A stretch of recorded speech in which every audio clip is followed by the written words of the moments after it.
investors.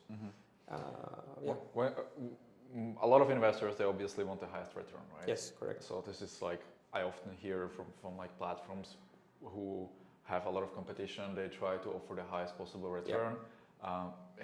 For investors, it's obviously, of course, also a question of risk. Now, income marketplace, I think you have 12%. Is the highest? Yeah, we capped it at 12% for few reasons. One of the main reasons is that we also need to be attractive to the loan companies, right? And I think, especially for the more established ones, like, I would call Dana Rupi a more established one. Vivus is definitely an established one, part of a larger group. What happened on other big platforms, which are not LO owned, let's say, like call it relatively free marketplaces as such.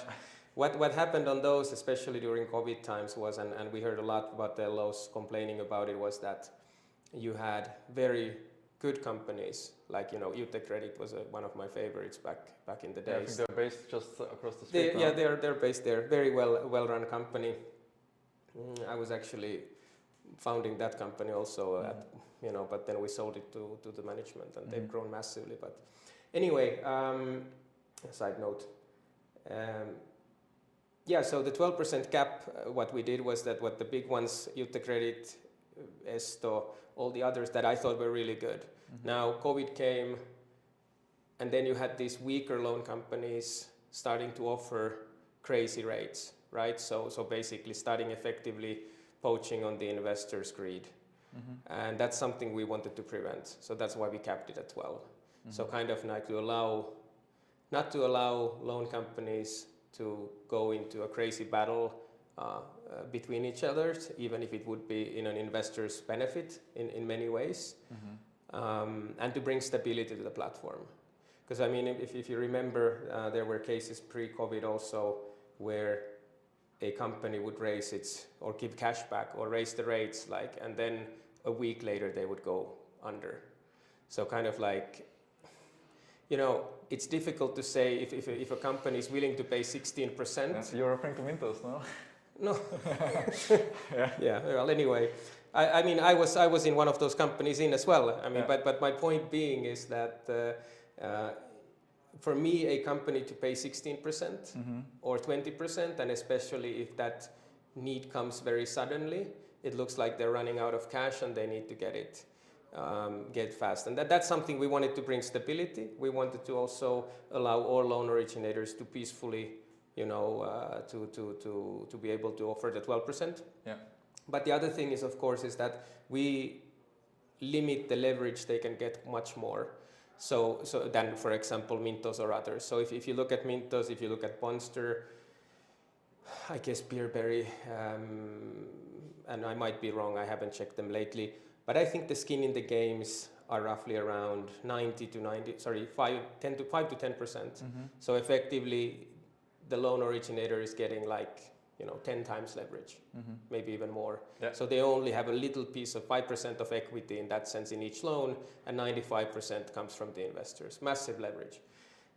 In our case, you would say we was, for example, around 30% junior share.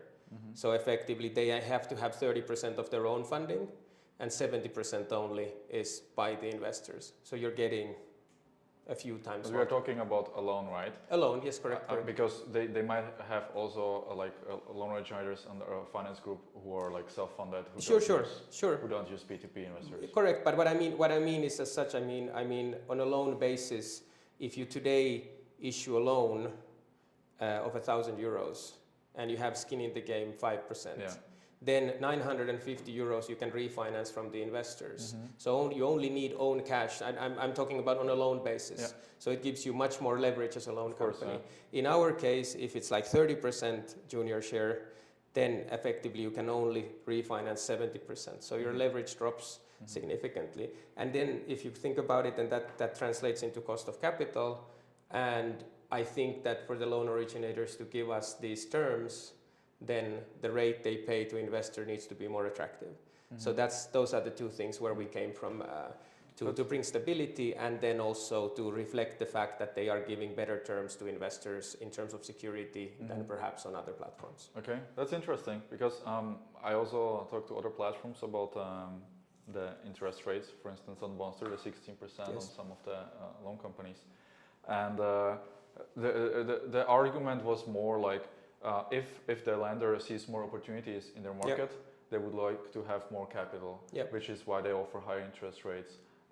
And when the demand for capital decreases, they usually lower the interest rates. I mean, that's also accurate. I mean, of course, it's true, and but it's true, of course, because I mean, investors generally are greedy. Is probably the right word. Like we all are to an extent. And if somebody's saying, "Hey, 16%," then of course you're looking at, "Hey, that's much better than 12." And yes, loan originators do use it seasonally, even, and you can see it on Mintos or all the other big ones. You know, pre-Christmas, usually the rates went up because they have more demand. The season, business season is there, and then of course when there's less need, then they pay less. But in that, the thing is that this seasonality effectively comes at the same time for all providers. So then it creates still the competition.